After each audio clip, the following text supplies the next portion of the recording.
अस्सलाम वालेकुम। आज हम बनाएंगे बैंगन बहुत ही अलग तरीके से, क्योंकि बैंगन एक ऐसी सब्ज़ी है कि जिसे ज़्यादातर लोग खाना पसंद नहीं करते हैं। लेकिन आज मैं जो रेसिपी आपके साथ शेयर करने जा रही हूँ, इस तरीके से अगर आप बैंगन बनाते हैं तो न सिर्फ आपको बेहद पसंद आएंगे, बल्कि आपके वो घर वाले जो कि बैंगन बिल्कुल पसंद नहीं करते हैं उनको भी बहुत ये पसंद आने वाली है रेसिपी। तो चलिए फिर देख लेते हैं कि हम बैंगन को किस तरह से एक नए तरीके से बनाकर तैयार करेंगे, और साथ में ही हम इसके उन फ़वाइद का भी ज़िक्र करते रहेंगे जो कि बैंगन का ख़ासा है। इसलिए बैंगन को अपनी डाइट में ज़रूर शामिल करना चाहिए, क्योंकि इसके बेइंतहा फ़वाइद हैं। तो चलिए फिर बनाना शुरू करते हैं। तो यहाँ पर मैंने सबसे पहले 1/3 कप कुकिंग ऑयल का लेकर उसमें 2 मीडियम साइज़ की प्याज फाइन चॉप करके ऐड कर दी है, और इन प्याज़ों को अब हमने गोल्डन ब्राउन होने तक फ्राई कर लेना है। तो जब तक प्याज गोल्डन ब्राउन होती है, हम बैंगन के कुछ फ़वाइद का ज़िक्र कर लेते हैं। बैंगन भूख में इज़ाफ़ा करने का बायस है। जिन बच्चों को भूख नहीं लगती, और अक्सर माएँ परेशान रहती हैं कि बच्चे खाते नहीं हैं, बच्चे शिकायत करते हैं कि भूख नहीं लग रही है, ख़ास तौर पे गर्मियों के सीज़न में, या बड़ों को भी भूख जो है उनकी मर जाती है, तो उनको चाहिए कि बैंगन अपनी डाइट में शामिल करें। हफ्ते में 1 से 2 बार बैंगन की सब्ज़ी ज़रूर खानी चाहिए। उसके अलावा बैंगन मैदे को ताकत देते हैं, और जिनका मैदा कमज़ोर है उनको चाहिए कि वो भी बैंगन ज़रूर खाया करें। तो यहाँ पर हमारे प्याज गोल्डन ब्राउन हो चुके थे, तो इसमें हम अदरक लहसुन का पेस्ट ऐड कर देंगे। तकरीबन 1 टेबल स्पून के बराबर मैंने अदरक लहसुन का पेस्ट ऐड कर दिया है, और इसको भी हम फ्राई करेंगे जब तक कि अदरक लहसुन की स्मेल ख़त्म नहीं हो जाती। अब यहाँ पर हम इसमें थोड़ा-सा पानी ऐड कर देंगे, तकरीबन 2 से 3 टेबलस्पून, ताकि जो हमारे प्याज़ हैं वो मज़ीद ब्राउन ना होने पाएँ, और हमने यहाँ पर कुछ मसाले भी ऐड करने हैं और वो जलने ना पाएँ, इसलिए हमने थोड़ा-सा पानी ऐड कर दिया है। मसालों में हम सबसे पहले यहाँ पर कोरमा मसाला ऐड करेंगे। तो मैं नेशनल का कोरमा मसाला यूज़ कर रही हूँ, आप किसी भी ब्रांड का कोरमा मसाला ऐड कर सकते हैं। तो हम कुछ अपने मसाले भी ऐड करेंगे, लेकिन उसके साथ ही आपने ये वाला मसाला ज़रूर ऐड करना है। इसी से जो बैंगन की सब्ज़ी है वो बहुत मज़ेदार सी बनकर तैयार होगी, और जिनको नहीं भी पसंद है वो भी खाने पर मजबूर हो जाएंगे, इतने मज़े की बनती है। तो मैंने तकरीबन आधा पैकेट कोरमा मसाले का इसमें ऐड कर दिया है, और इसके अलावा अब हम इसमें अपने कुछ मसाले ऐड करेंगे।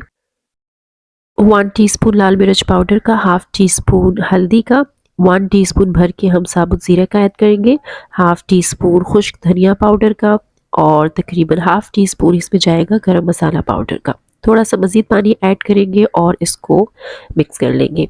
उसके अलावा हमने नमक नहीं ऐड किया है, तो इस पॉइंट पर आप इसमें नमक भी ऐड कर दीजिए टेस्ट के अकॉर्डिंग। और ऑप्शनल है ये साबुत लाल मिर्चें, अगर आप ऐड करना चाहें तो ऐड कर लीजिए, अच्छा टेस्ट आता है। लेकिन अगर आपके पास नहीं है तो कोई इशू नहीं है, आप इसको स्किप भी कर सकते हैं।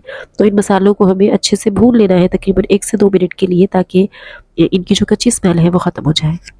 जैसे ही हमारे मसाले भुने तो हमने उसमें टमाटर ऐड कर दिए हैं, तो टमाटर यहाँ पर कुछ ज़्यादा ही ऐड होंगे। तो ये तकरीबन 3 से 4 मीडियम साइज़ के टमाटर हैं, जिनको कि मैंने बारीक कटिंग में कट कर लिया है, और इन टमाटरों को अब हमें कुक करना है उस वक़्त तक जब तक ये अच्छी तरह से घुल नहीं जाते।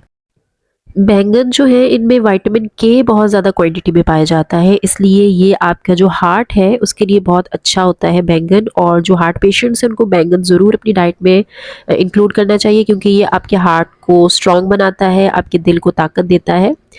उसके अलावा जिनको कुव्वत-ए-हाफ़ज़ा की कमज़ोरी होती है, जिनकी मेमोरी वीक होती है, चीज़ें याद नहीं रहती हैं उनको, तो उनको भी चाहिए कि बैंगन ज़रूर ही अपनी डाइट में शामिल करें, क्योंकि ये आपकी कुव्वत-ए-हाफ़ज़ा की कमज़ोरी को दूर करके आपके दिमाग को ताकत देकर आपकी याददाश्त को बेहतर बनाता है। तो यहाँ पर जो टमाटर थे वो काफ़ी हद तक सॉफ्ट हो गए थे, तो इसलिए मैंने यहाँ पर तकरीबन आधे से पौना कप के बराबर दही ऐड कर दिया है, और इसको भी हमने कुक करना है उस वक़्त तक जब तक कि दही का पानी जो है वो अच्छे से खुश्क हो जाए, और टमाटर मज़ीद अच्छी तरह से एक पेस्ट की फ़ॉर्म अटेन कर लें, तो उस वक़्त तक हम इसको पकाएँगे।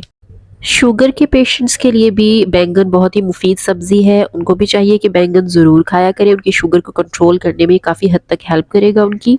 और जिनको खून की कमी है, ख़ास तौर पे जो ख़वातीन प्रेग्नेंट होती हैं या जो फ़ीड करती हैं, तो उनको खून की कमी का शिकार होती हैं, ज़्यादा चांसेस होते हैं उनमें ब्लड की कमी के, एनीमिया के, तो एनीमिक पेशेंट्स को भी बैंगन बहुत फ़ायदा देगा, क्योंकि ये खून की कमी को दूर करने में बहुत मददगार होता है।